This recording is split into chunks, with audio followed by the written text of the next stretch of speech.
Hi guys, another travel, another gala. I'm Mio and you're watching Takeoff Philippines.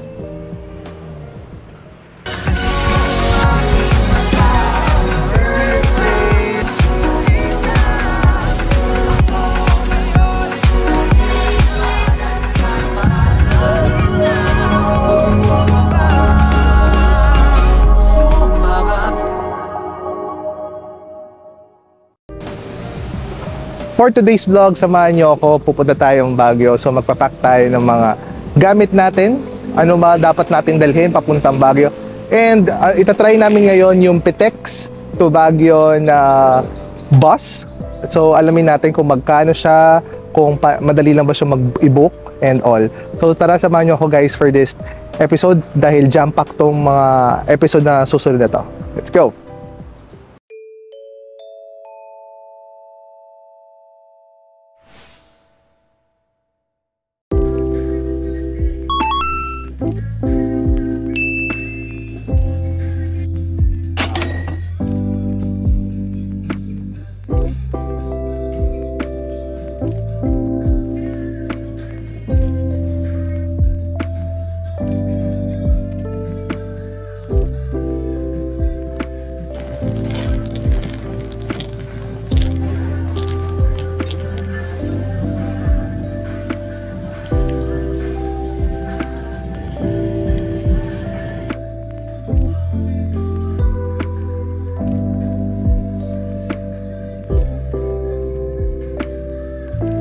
So hi guys, come back with me. Pupunta tayong Baguio for this week. So kaya nagre-ready na ako. Kasi after today, holiday, then afterwards, 2 days na lang, aalis na kami. Papuntang Baguio. Kaya nag-aayos na ako. So ito yung dadaling kong bag, duffel bag from Tommy Hilfiger. So nabili ko to sa Guam pa. Ang tagal-tagal na nito guys, like 5 years ago. So very handy siya guys. Ilang beses ko na tong nagagamit sa mga travels ko. Sobrang hindi siya nasisira and mukhang bago talaga pa up until now. Kaya gamit na gamit ko siya and very spacious in terms of mga gamit na gusto mong ilagay. So actually naglagay na ako ng mga ibang gamit dito guys. So pakita ko na sa inyo yung mga dadalhin ko sa Baguio. So meron akong shorts. So, not sure kung sobrang lamig doon, pero hindi kasi ako comfortable magdala ng mga pants and sobrang bigat niya for me, yung mga pants. Kaya, shorts na lang. So, nagdala lang ako ng 2 sweater. Ito yung isa sa mga sweater na binili ko. Ayan, sobrang mura lang nito guys sa Bobson. So, if nakakapunta kayo ng mall, like sa Festival Mall, meron silang booth doon sa gitna na nagbebenta ng discounted price ng mga damit. Ito, na-tsempohan ko lang guys na nakita ko kasi ang ganda ng color niya, color combination. So, I think bagay sa akin. Kaya nung trinay ko, okay naman. So, kaya binili ko na kasi sobrang mura lang niya guys. So, from 1.6 I believe or 1.7 naging 600 na lang siya. And what's good thing about it is XL, kaya malaking size. Kaya walang problema sa akin. Then, meron din ako dito mga boxer briefs. Another shorts. So, 2 shorts lang to. And, yun. So, naglagay lang ako ng mga t-shirt. T-shirt kasi minsan hindi naman ako sobrang lamig na lamig. Mataas ang tolerance ko sa coldness guys. So, hindi ako nilalamig basta-basta. Except na pag sobrang lamig talaga. Okay. So, ayan, I bring this one also. Nasuot ko na to nung last event. Itong parang knitted. So, dadalhin ko dito kasi ang ganda. Siyempre, kailangan mag-picture din doon. So, nagdala din ako ng shirts. Kaya, madami akong shirt actually. Mga 3 ata. Since 3 days twice lang naman kami doon. And sa first day naman namin, hindi naman kami ganun mag-iikot. So, more on itutur ko kayo sa hotel na pag-i-stayan namin. And likewise, ayun. Yun lang yung ganap namin for first day. And then afterwards, kami gagala for the second day. Ganun din ba kayo guys? So sa first day nyo, parang gusto niya lang ma-familiarize yung lugar and all. Though nakakailang punta na rin naman ako ng Baguio. Yun nga lang, parang mas prefer ko or doon na ako sa peak ng pagta-travel ko na kapag nasa isang place ako, mas gusto ko enjoy ko muna yung place before ako gumala. Ayoko na yung dumating sa point na pagdating mo doon, gala ng gala kung saan ka nakakapunta. Yung bang sagaran mo. Yung parang ikaw yung traveler na pagdating mo doon, sagad-sagad agad, papunta ka agad sa mga places na nakalagay doon sa itinerary nyo or sa checklist, diba? Hindi na ako ganon. Gusto ko yung tamang chill lang. Since nakapunta na rin naman kami ng Baguio. So this is our third time or fourth time should I say. So ayun guys, what else? Meron din ako isa pa dito mga damit, aking lang. And yung mga snacks na binili ko earlier guys, ayun, ilalagay ko rin dito. Bumili na kami ng snacks, though kahit malapit lang naman kami sa SM Baguio, bumili na rin ako para lang meron kaming makain kapag nagutom during the travel. Kasi most likely ang biyahe niya nasa 4 to 5 hours. So hopefully mapaaga kami. Pero kung hindi mapaaga, at least sakto lang din sa pag-check-in namin. Kasi ang check-in naman usually ng hotel is 2 p.m. So nagdala rin ako guys nito ng belt bag. So I really am a fan of belt bags. So kung mapapansin niyo yan sa kapag pag nagpa-vlog ako, so lagi ako may tanong belt bag.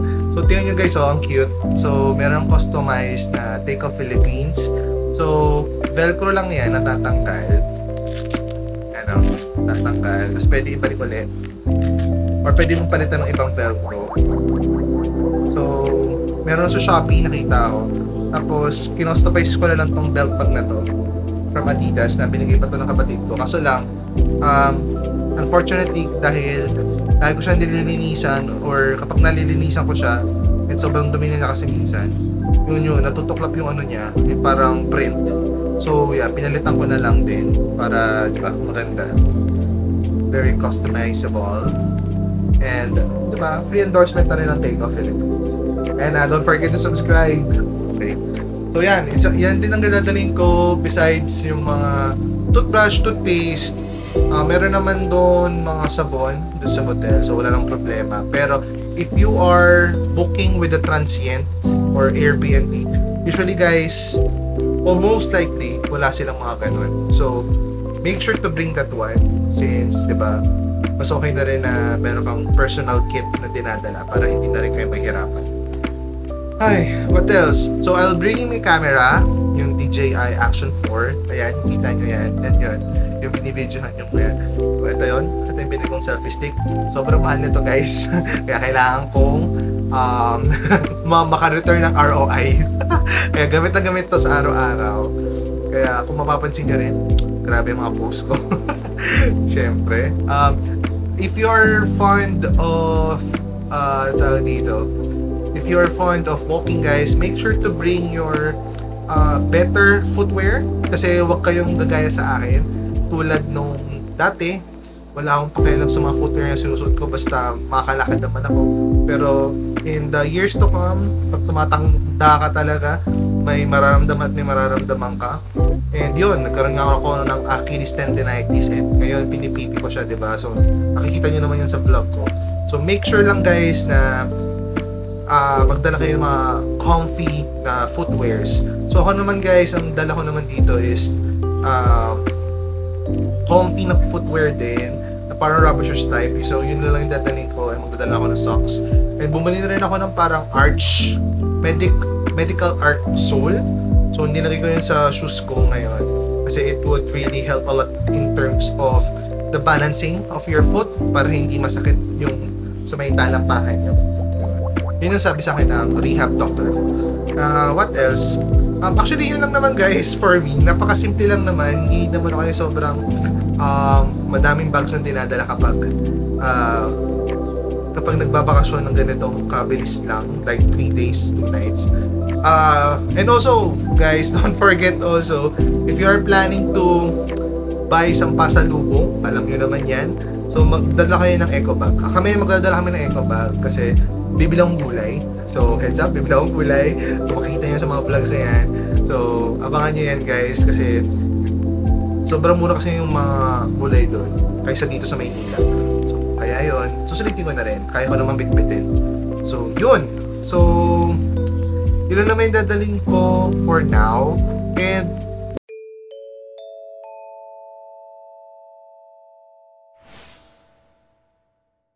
speaking of booking naman guys, so let me share with you yung aming booking nung nag-book kami ng luxury bus sa Solid North. So ang ginawa ko muna is nag-canvas muna ako, pumunta ako ng Pitex one day, then afterwards dinouble check ko sa website nila. So meron din pala silang website, so doon na lang ako nag-book sa website nila. It cost 950 pesos per person. Papunta pa lang yun. And then another 950 pesos pagpabalik. So, you will cost around 1,900 for one person. Pitex, Baguio Pitex. So, yun. Almost 1,900 din yun yung magagastos mo.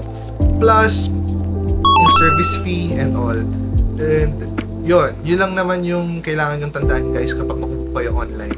Pero pwede rin kayo mag-book sa mismong tawag dito, counter nila sa Pitex. Though, syempre, kung ano na lang yung matirang upuan during that time. So, kami naman nag-advance booking na kami para sure na meron kaming maupuan na maayos na pwesto. And, yun lang naman so far, guys. And I'll let you know on mga ano pang next na ganap natin.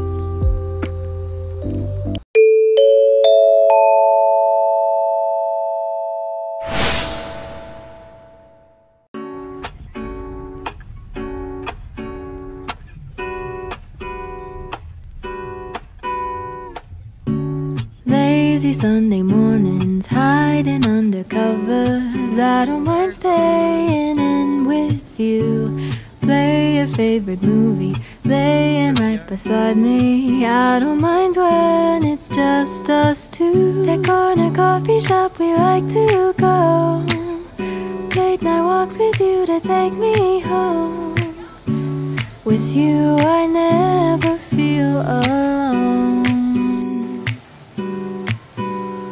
These little songs make me glad to call you mine. And you have got my head in the clouds. 1, 2, 3. All that I need is your body next to me on rainy days. Just need your company, don't need too much. Just your simple love and it's everything. The simple joy of hearing your voice every morning. I wake to a kiss on my face, so I don't need too much. Just your simple love and it's everything.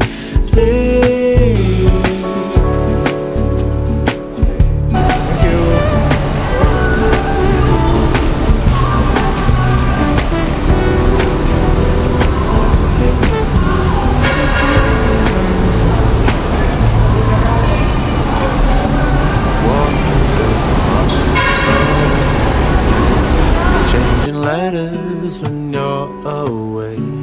Don't need any effort when we are together. We always have fun throughout the day. I'll do anything to get your attention. When you say you love me, I seem to ascend to the heavens above, where we fall in love. I don't know what I would do without you, because all I need, all I need is you. Make me fly to the clouds. All that I need is your body next to me on rainy days. Just need your company, don't need too much. Just your simple love and it's everything.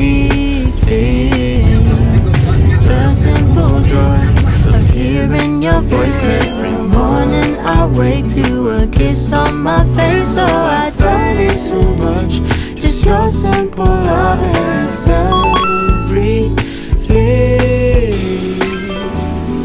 Can't imagine living life alone if we were to go our separate ways. 'Cause with you I feel like Who knows how far we go?